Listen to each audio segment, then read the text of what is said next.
bunch of ridge runners. Get the lead out.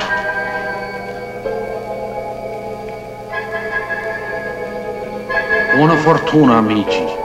Good luck. Ixesi, lass sie noch ein bisschen rankommen. In the closing months of 1944, forward units of the American Fifth Army were faced with the task of breaking through these ridges of the German Gothic defense line.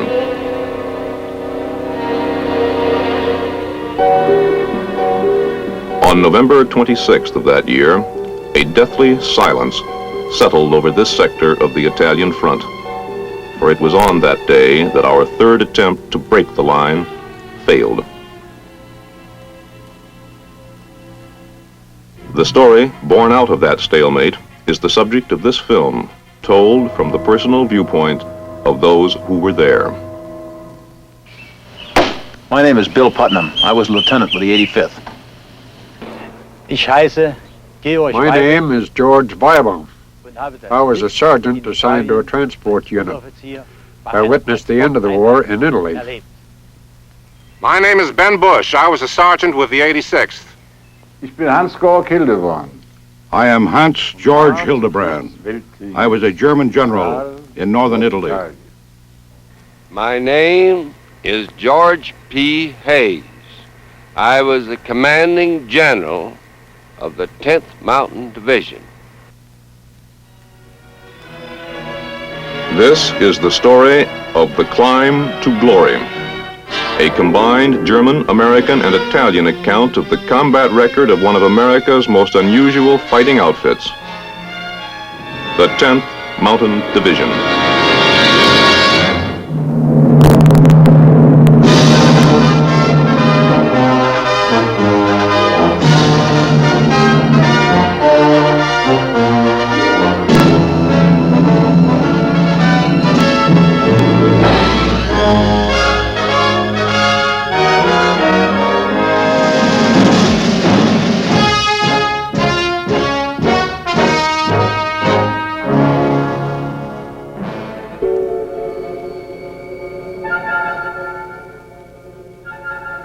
I was certain that words would never be capable of describing what happened here.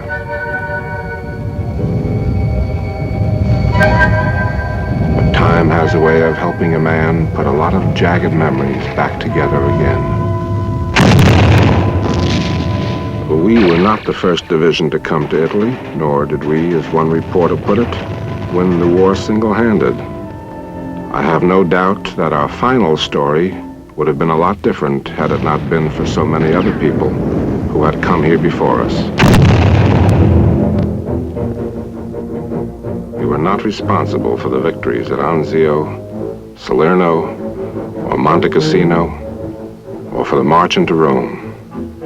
We were still in the States in those days. I believe it was Ernie Pyle who called it the Forgotten Front.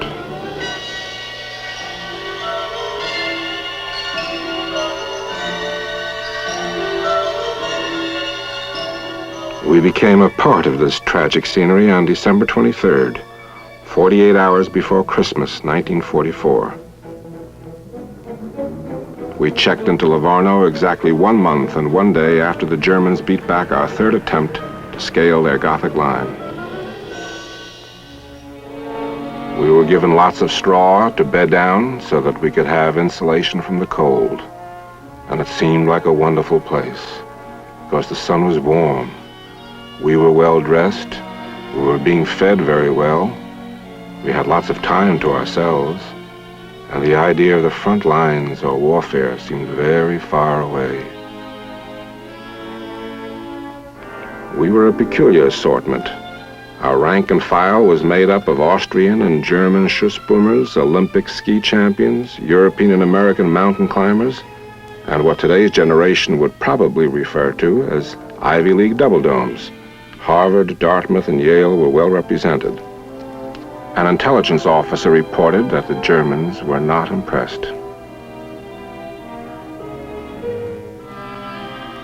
On the 8th of January, this first contingent moved north through Florence to face the deadlock at the front. 10 days later, the rest of the division pulled into Livorno. We had come up from Naples on a landing craft and were camped in a park. The whole division was there except for parts of the 86th that were ahead of us and had been in the line. It was raining. Things were rather miserable and soggy, but we were cleaning our equipment, relaxing a bit, getting rested up from the long trip in the ocean. It was wet, muddy, and the foxholes that they had dug were full of water and very unpleasant. So they were quite anxious, I think, to get on with the show and get something moving. On February 4th, we were ordered, my platoon plus one rifle platoon from the 3 rifle companies of our battalion, into a make-up company that was supposed to do something. We weren't really sure what we were supposed to do. But we had orders to go up the valley to our left and ascend the ridge that overlooked the town of Piancenatico. We did this. We got up to the top of the ridge in fairly good order, and I put my mortars in position to shell the town of Piancenatico, and we then waited for something to happen. Gerd, jetzt kommen die Amis von hinten. It happened. We did some damage to the town of Piancenatico, but it was all done with my mortars, the 60mm mortars of a line company. I remember rather enjoying the performance because we were actually doing something. We felt constructive. I'm sure the Germans had a different attitude, but we could see some Germans in the town, and I did my own observing, calling the shots to create maximum damage. You can't really do a great deal of damage against buildings with 60mm mortars, but I tried. And I remember seeing, praying, just hoping I could drop one round down the chimney of the building that I was sure was their headquarters. And we knocked an awful lot of tiles off the roof first, but I finally got one round right smack down that chimney. I felt so good to see the flames and smoke shoot out the windows and the door. It was a glorious feeling. I guess it was really the only satisfying event of the whole day for any of us on that raid. For it was then that someone turned the tables on us. First I thought it was maybe our own artillery, but it was our friends down below lobbing shells all over the stupid ridge. For some of us, it was our first experience under fire. It wasn't very pleasant. Then a funny thing happened. We couldn't get enough of us to move out of the way. I kept wondering why the officer in charge didn't move, but no one budged. But the moment I got hit, everybody cleared out. Why, leading the parade down was the guy in charge of the foolish raid, and I never saw anybody move so fast in all my life as he did getting out of there after the hours that I'd spent urging him to do something. The end of the first skirmish. Confusion, fear, a wounded man. Just a sample of what life on the line could be like. There may have been more than one man who wished he had stayed in Livorno. A communique from the front read, "The sector immediately south of the German Gothic line was relatively quiet today." Another report simply stated that the Germans had been observed digging in. 6 days later, on the 11th, elements of the 86th Regiment began probing into enemy territory, looking for ways in which the 10th might gain access to some of the heights the Germans held.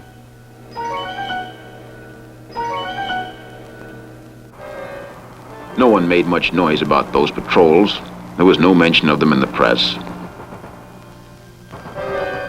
We lost men on some of these patrols. And you know, guy that's killed on patrol is just as dead as a guy that's killed in the big push.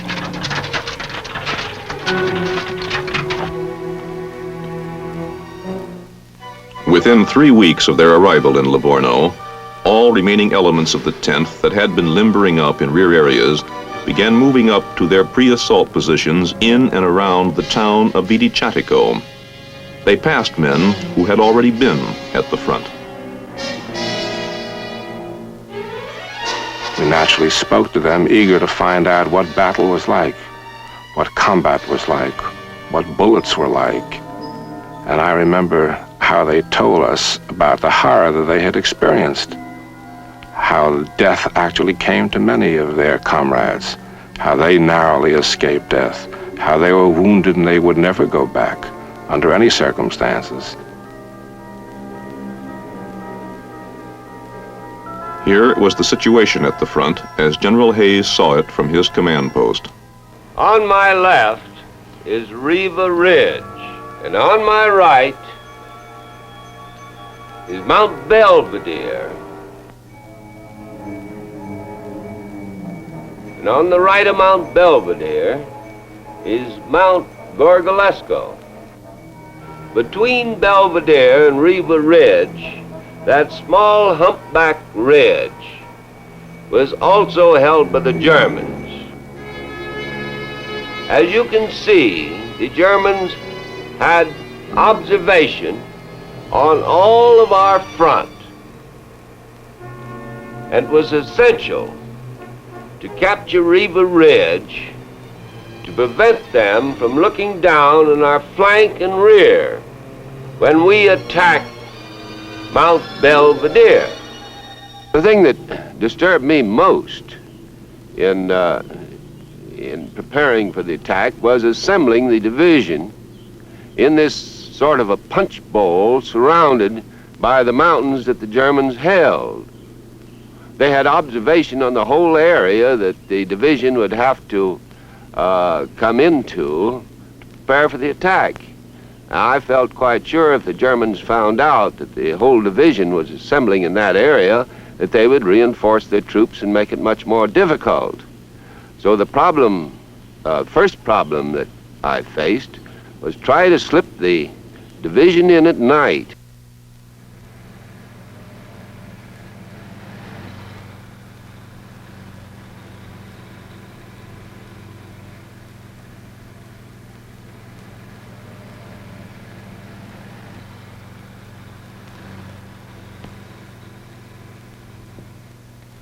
The American line runs from here down to this valley and northeast of Rocca Cornetta. We haven't got any reporters yet on their exact whereabouts on the western flank. Now, I've ordered out 2 patrols in string. They're to capture any American in the 10th Mountain Division sector and return him alive to me, not to the intelligence.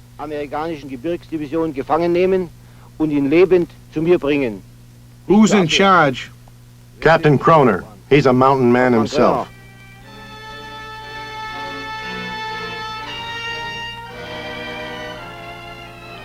That night, an American patrol also went out.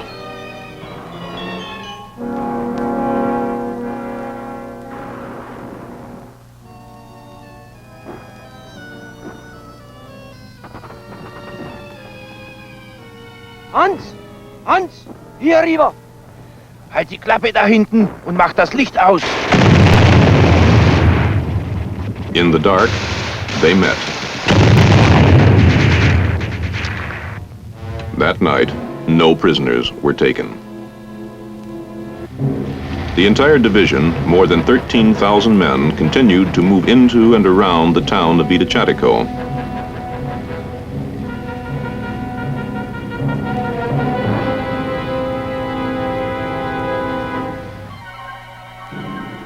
After patrolling for a period of a week, we finally found 4 little paths that we could climb. We thought we could climb up the mountain. Now, they'd had to go up single file.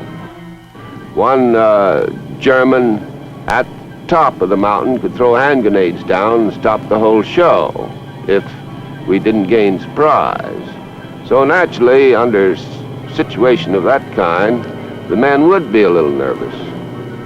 You couldn't expect them to be otherwise. And there was Mount Belvedere, serenely majestic, covered with landmines, and for the fourth time, the prime objective of the coming assault.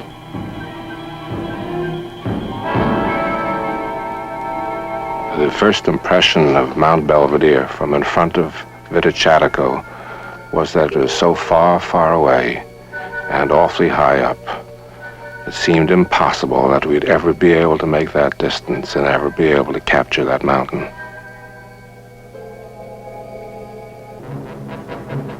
On the 14th of February, General Hayes told his commander, Major General Willis D. Crittenberger, that he was ready to breach the German line and to spearhead the Fifth Army's advance into the Po Valley that lay to the north. He was given the green light. On the 15th of February, General Hayes dictated this order. The 10th Mountain Division will attack on D-Day to seize, occupy, organize, and defend the Mount Belvedere, Mount Della Torresilla Ridge, and prepare for action to the northeast. D-Day and H-hour to be announced. The Germans were well aware that something was up, but according to their records, there wasn't much they could do about countering our intentions. General Hildebrand was asked about the obvious absence of German aircraft. Sie fragen mich nach der mangelnden Unterstützung. You ask about the lack of support by our Air Force. Gentlemen, I can only reply that there were days, well weeks, when I did not see a single German plane. There were many planes up there, but they were yours, gentlemen, not ours. It was extremely frustrating when a British or an American fighter plane made observations of our positions, and I had no way of going after it.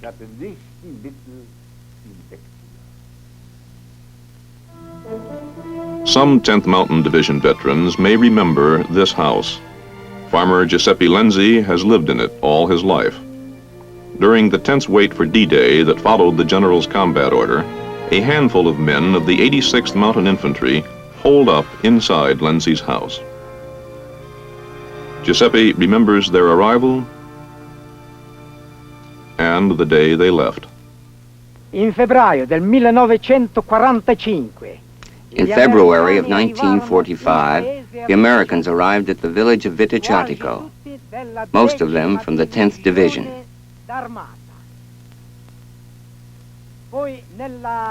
Then in one evening of that February, they began their advance on Mount Reva and Mount Belvedere, where they started a great battle.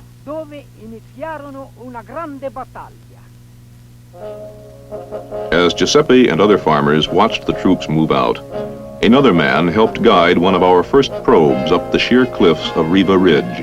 His name, Gino Lanzi. On the evening of February 19th, 1945, the 10th American Division began the seizure, the occupation of Mount Capalbuso. Slowly, quietly, to surprise the Germans who were sleeping.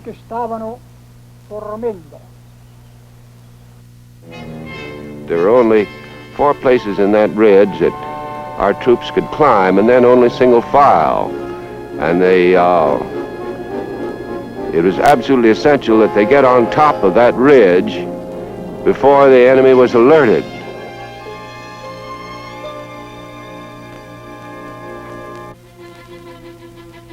It was at this point that the division's special talents first came into play. Expert rock climbers of the 1st Battalion of the 86th began climbing the ridge's jagged rocks to a height of 1,500 feet and, without making a sound, fixed ropes for the use of units that were moving up from below. We flashed some search searchlights on the cloud formation up above, and that reflected back just a little bit of light on the hill mountainside, which enabled them to see a little bit of the rock structure that they had to climb. All ropes were secured by midnight. The entire valley below was still.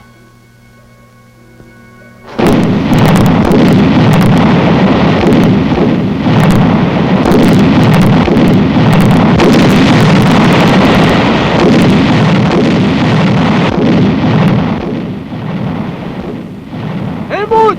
Pass auf von links!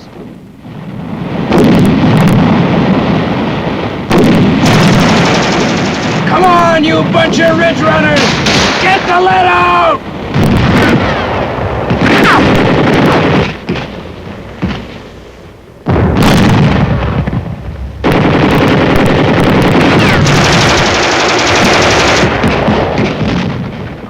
After 2 hours of combat, there was still no word from the men on top of the ridge.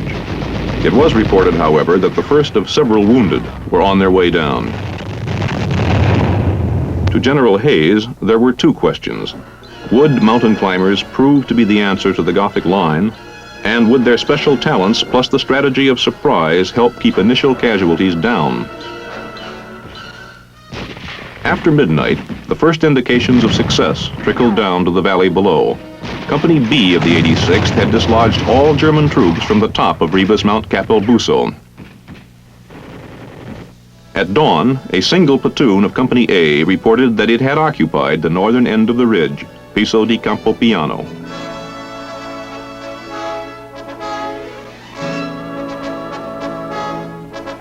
Das ist Campopiano. Bis morgen früh haben wir die Bande runtergeschmissen. Gehen wir!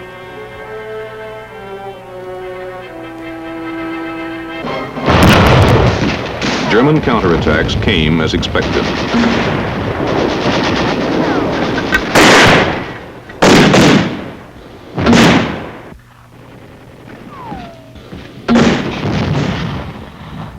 They were vicious, but were doomed to failure when a young lieutenant in charge of the lonely platoon checked the German thrust by calling for dangerously close artillery support.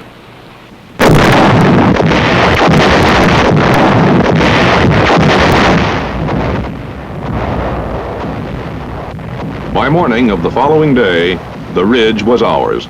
The 10th Mountain Division, still considered green, had chopped the key threat out of the Gothic line. Belvedere was next. In the early morning hours, while initial mopping up operations got underway on Reva Ridge, the 10th let loose with a terrible hail of steel against Gorgolesco and Belvedere. It did not inspire peace of mind in the men who waited below, for the Germans had, after all, overcome that kind of shellacking on 3 previous occasions.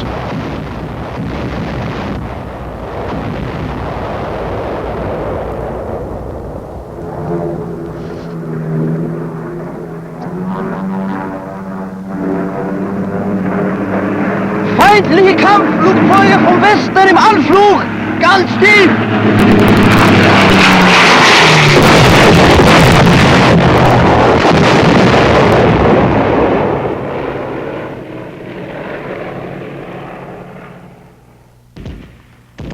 When it seemed as though the hill had died, the 85th and 87th regiments pushed off for the minefields above them. Da kommen sie! Lass sie kommen!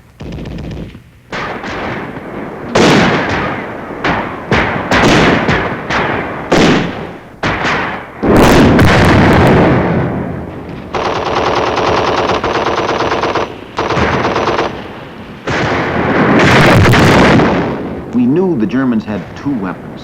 They had an 88 and they had the burp gun. Of course, they had a Luger, but that was the kind of thing you got as a souvenir. The burp gun was something you were afraid of. The 88 was something you should be definitely concerned with. On the morning of the 20th, one whole battalion of the 85th reached the top of Mount Belvedere. But the trick, as they soon discovered, was not just to reach it, but to hold it. As the 87th swung to the northeast to firm up the Belvedere line, evidence of the cost of that action began to show.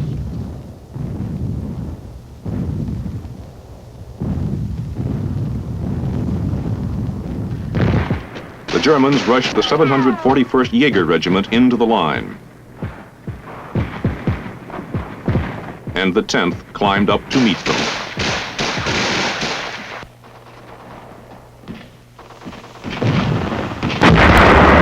They wept as they crawled, and they screamed, and the Germans who saw them thought they were crazy. And the Germans cried too, some out of pity, some out of fear, and some out of disbelief.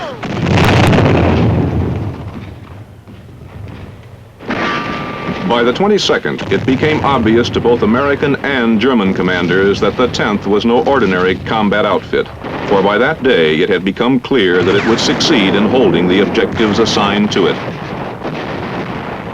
News of this relentlessly aggressive outfit spread deep into the German lines. Prisoners revealed that their commanders had called it the Elite Mountain Division. German Sergeant Gerd Weibel was in that combat zone. Ich erinnere mich noch genau, als ich südlich von Bologna. I remember distinctly when I took over a transport unit south of Bologna. I learned that the American Mountain Division pressed upon us. It came as a shock to all of us because we knew very well that this would spell our collapse.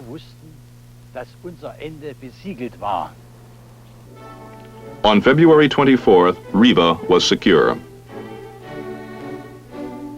Belvedere was secure. And all initial objectives to the northwest were also secure. Peace returned to Viticatico. Just an occasional shot could be heard. In a letter of commendation to the division, General Mark W. Clark, commander of the 15th Army Group, said, "My congratulations to the officers and men of the 10th Mountain Division. You men have done a damn fine job." General Hildebrand says, Ich achte diese Truppe. Ich habe gegen sie I gefochten. respect this unit, for I fought against it. Your men fought back very well, and you did not make it easy for us. But I believe our men did not make it easy for the 10th Mountain Division either. A soldier's fate, a soldier's duty.